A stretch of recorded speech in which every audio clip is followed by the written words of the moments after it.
Our last story before halftime, please welcome to the stage Elisabeth Poorman.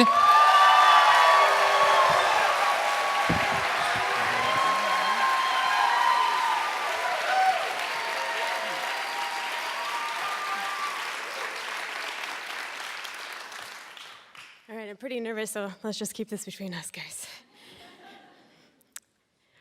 I was in my last year of medical residency, and I was waiting for my patient Tom in clinic, and I was dreading this visit.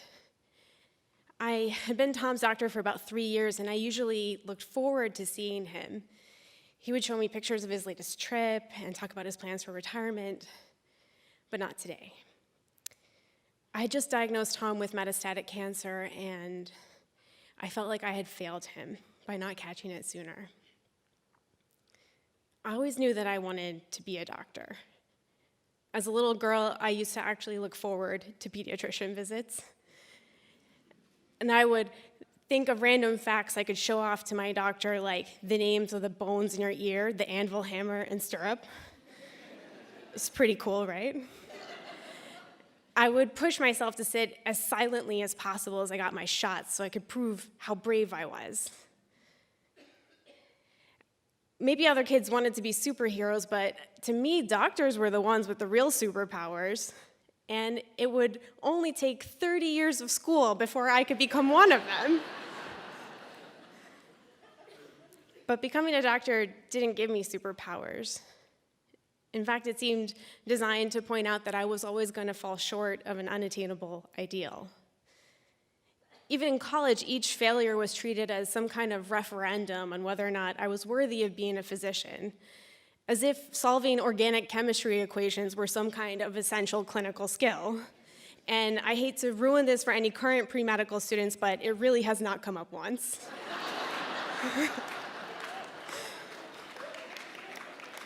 It's the truth. And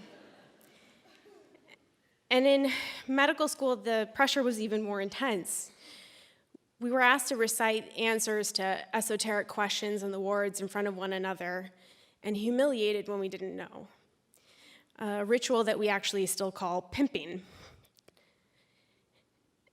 And the stakes were so much higher. I realized if I didn't know something, if I made a mistake, I could hurt somebody.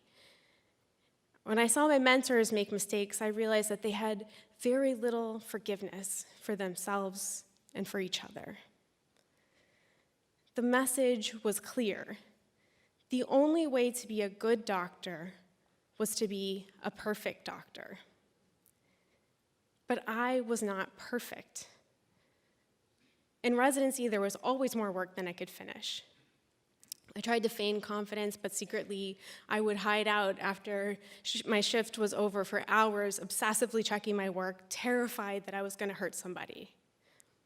I often didn't have time to eat or sleep or even pee. And this made me depressed and inflexible, and it made me unforgiving of myself and my colleagues.